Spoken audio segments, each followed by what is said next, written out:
Hai, dengan saya Ika Hendra, absen 2 dari kelas 1E Perhotelan dengan NIM 20158230008. Pada kesempatan ini, saya akan mengerjakan soal ulangan akhir semester mata kuliah komputer yang langsung diberikan oleh Ibu Yuniastari sebagai dosen pengempu mata kuliah komputer. Soal tersebut sudah dirangkum dalam Microsoft Excel dengan berbagai ketentuan. Saya akan berusaha semaksimal mungkin untuk mengerjakan soal ulangan akhir semester ini dengan harapan untuk pencapaian terbaik. Baik, ini merupakan soal yang telah diberikan di mana saya harus mengisikan kolom-kolom kosong dari laporan Hotel Indah Ceria, mulai dari nomor kamar, tipe kamar, lama menginap, kelebihan check out, harga kamar, pajak, diskon, dan juga total. Ini merupakan ketentuan yang telah diberikan. Nah, hal yang pertama harus saya buat adalah nomor kamar. Dilihat dari ketentuan, nomor kamar adalah 3 digit terakhir dari kode. Jika dilihat secara manual, kode yang merupakan B11 adalah A001, 3 digit terakhir adalah 001. Maka kita harus menggunakan fungsi string, yaitu dengan rumus write. Mengapa? Dikarenakan rumus write dapat menentukan karakter dari sebelah kanan. Untuk penulisan rumusnya disimak sebagai berikut, sama dengan write kurung buka. Nah, di sini terlihat teks dan nomor karakter.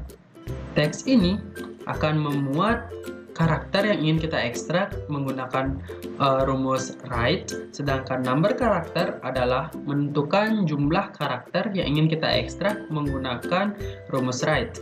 Jadi teks ini dapat diambil dari kode, kemudian koma.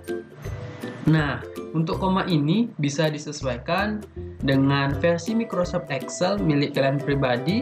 Anda bisa menggunakan koma maupun titik koma sesuai dengan versi Microsoft Anda. Lalu nomor karakter ini sesuai dengan ketentuan, yaitu 3 digit terakhir dari kode. Maka kita menuliskan 3 lalu dikurung tutup. Jangan lupa di enter dan lakukan autofill atau drag ketika sudah memasukkan rumus ke bawah, dan terlihat seperti ini hasilnya. Ini akan otomatis. Selanjutnya saya akan menjelaskan bagaimana cara mencari tipe kamar.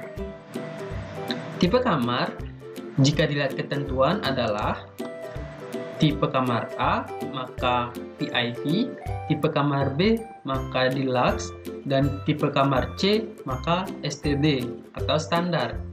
Nah, untuk mencari tipe kamar, tentunya rumus yang harus digunakan yaitu rumus if dikombinasikan dengan rumus left. Rumus if terdapat pada fungsi logika, dan rumus left terdapat pada fungsi string. Mengapa kita menggunakan rumus if? Dikarenakan rumus if ini memungkinkan kita membuat perbandingan logis antara nilai dengan perkiraan. Oleh karena itu, fungsi if ini akan memiliki dua hasil. Yang pertama, jika perbandingan benar. Yang kedua, jika perbandingan salah. Selain itu, mengapa dikombinasikan dengan rumus left? Dikarenakan rumus left dapat memuat karakter dari sebelah kiri. Nah, jika dilihat sesuai ketentuan, tipe kamar ini diambil dari kode, maka kita akan menuliskan rumusnya sebagai berikut. Sama dengan if kurung buka left kurung buka, teks ini dapat diambil dari area kode, kemudian number karakter. Jika dilihat dari tipe kamar A, maka kita menggunakan satu karakter dari sebelah kiri pada area kode, kemudian kurung tutup, sama dengan jika A, maka VIP.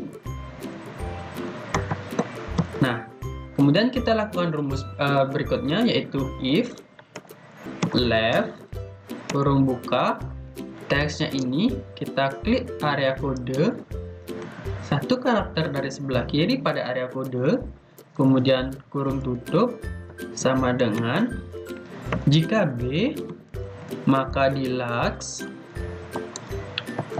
Dan selain itu, maka standar atau STD.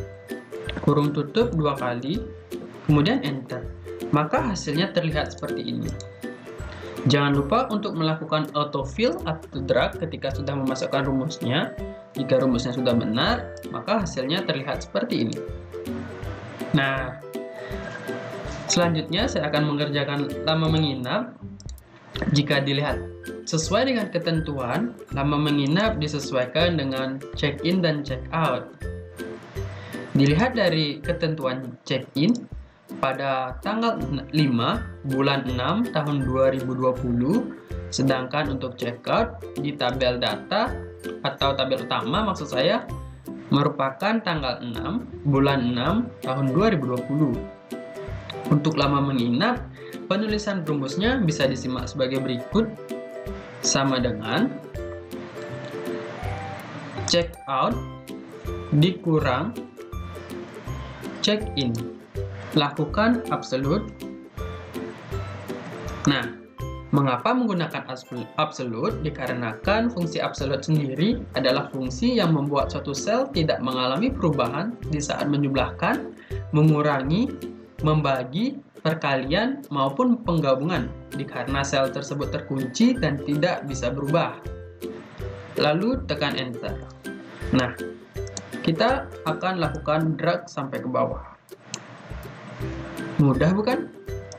Selanjutnya saya akan mengerjakan kelebihan checkout. Kelebihan checkout jika dilihat secara ketentuan, yaitu sesuai dengan jam checkout. Jam checkout dapat dilihat adalah setengah 2 siang. Nah, untuk melakukan penulisan rumus bisa disimak sebagai berikut. Sama dengan kurung buka jam checkout pada tabel utama dikurang jam checkout pada ketentuan, langsung kita absolute supaya tidak mengalami perubahan, kemudian kurung tutup, dan juga ini perlu dikalikan 24 dikarenakan 24 pada rumus ini merupakan faktor konversi dari hari ke jam, di mana 1 hari sama dengan 24 jam, jadi 1 jam merupakan 1/2 24 hari. Lalu kita kali dengan kelebihan checkout. Kemudian kita absolute, sehingga tidak mengalami perubahan. Mengapa kita dikalikan dengan kelebihan jam checkout? Dikarenakan setiap 1 jam lebih untuk checkoutnya kita denda dengan 75.000. Lalu jangan lupa untuk klik enter dan lakukan drag sampai ke bawah. Nah, untuk pencarian harga kamar, sekarang kita tidak perlu khawatir. Dilihat dari ketentuan, maka harga kamar disesuaikan dengan lama menginap. Untuk penulisan rumusnya bisa disimak sebagai berikut, sama dengan lama menginap kita dikalikan dengan harga kamar sesuai dengan ketentuan, kemudian kita absolute sehingga tidak mengalami perubahan, dan jangan lupa di enter, lalu lakukan auto drag sampai ke bawah. Ya, baik teman-teman, saya sekarang akan mengerjakan kolom pajak pada tabel utama. Data pajak ini akan diambil atau dibaca dari tabel data. Pengambilan untuk pembacaan tabel data dilakukan berdasarkan lama menginap pada tabel utama. Nah, untuk itu langkah-langkah yang harus dilakukan sebagai berikut. Kita lihat tabel data terlebih dahulu. Kita harus melakukan define name. Hal yang kita lakukan adalah blok area tabel data pajak, kemudian klik kanan, lalu lakukan define name. Nah, di sini kita tentukan nama yang harus kita buat, yaitu saya membuat tabel pajak. Lalu kita oke. Mohon maaf, kita ulang. Tabel underscore pajak 1. Nah, Sesuai ketentuan dari apa yang diberikan, tabel ini berbentuk vertikal, maka kita harus menggunakan VLOOKUP. Untuk penulisan rumus pajak, bisa kita buat dengan fungsi lookup. Dikarenakan fungsi ini digunakan untuk membaca atau mengambil data dari suatu tabel yang biasa kita sebut dengan tabel data dan diletakkan pada tabel utama. Untuk rumusnya bisa disimak sebagai berikut. VLOOKUP kurung buka. Nah, di sini sudah terlihat lookup value. Lookup value ini adalah sel kunci terdapat pada tabel utama dan selalu mempunyai pasangan di tabel data. Pasangannya adalah lama menginap. Kita klik lama menginap, kemudian table array. Table array ini adalah area data yang dimana data akan dibaca. Sebelumnya saya sudah melakukan define name, yaitu dengan tabel underscore pajak 1. Nah, sudah terlihat di sini adalah table array-nya. Kemudian kolom index number adalah nomor urut kolom dari pajak. Nomor urut kolom dari pajak adalah nomor urut 2. Kemudian ring lookup ini menggunakan true dikarenakan lookup value-nya mendekati atau tidak sama persis dengan nilai di tabel utama. Kemudian kita kurung tutup. Nah, ini belum selesai dikarenakan belum dikali 20, maksud saya belum dikali harga kamar. Nah, pajak yang didapatkan ini merupakan pajak dari tamu yang menginap dan sudah pasti pajak ini berasal dari harga kamar. Kemudian kita enter. Hasilnya adalah seperti ini. Jangan lupa untuk melakukan autofill atau drag ke bawah.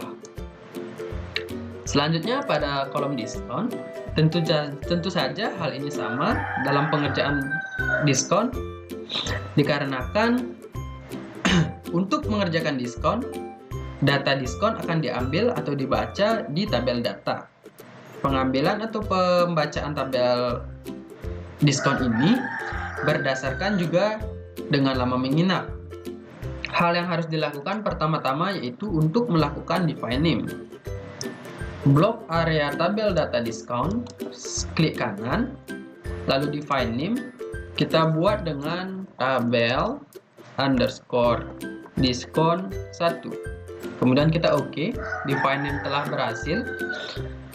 Rumus yang digunakan sama seperti rumus dalam pencarian pajak, yaitu dengan VLOOKUP dikarenakan sebagai ketentuan yaitu penulisan tabelnya berbentuk vertikal. Penulisan rumusnya sebagai berikut. VLOOKUP, lookup value-nya kita klik lama menginap. Table array-nya kita buat tadi adalah tabel underscore diskon 1. Kemudian kolom index number-nya berada di pada urutan 2 dan ring lookup-nya kita tulis true dikarenakan lookup value-nya tidak sama persis dengan tabel utama. Kemudian kita kurung tutup dan dikalikan juga dengan harga kamar. Nah, hasilnya sudah terlihat dan lakukan drag sampai ke bawah. Ya, baik teman-teman, tidak berasa kita sudah berada di pencarian total. Untuk total, ketentuannya adalah jumlah kelebihan checkout, harga kamar, pajak, serta dikurangi diskon. Tentunya sangat mudah ya teman-teman, adalah sama dengan kelebihan checkout, kita tambahkan dengan harga kamar, kita tambahkan lagi dengan pajak, lalu kita kurang dengan diskon. Enter, maka hasilnya sudah terlihat seperti ini, yaitu Rp701.750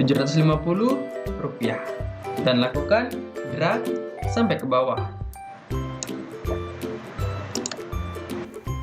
Baik, Sekian dari pengerjaan soal ulangan mata kuliah komputer. Mohon maaf apabila ada kesalahan kata yang saya ucap, dan saya harap Anda mendapatkan apa yang kalian inginkan ketika Anda menonton video saya. Saya tutup dengan terima kasih. Jangan lupa untuk like, comment, and subscribe. And see you on next video. Goodbye.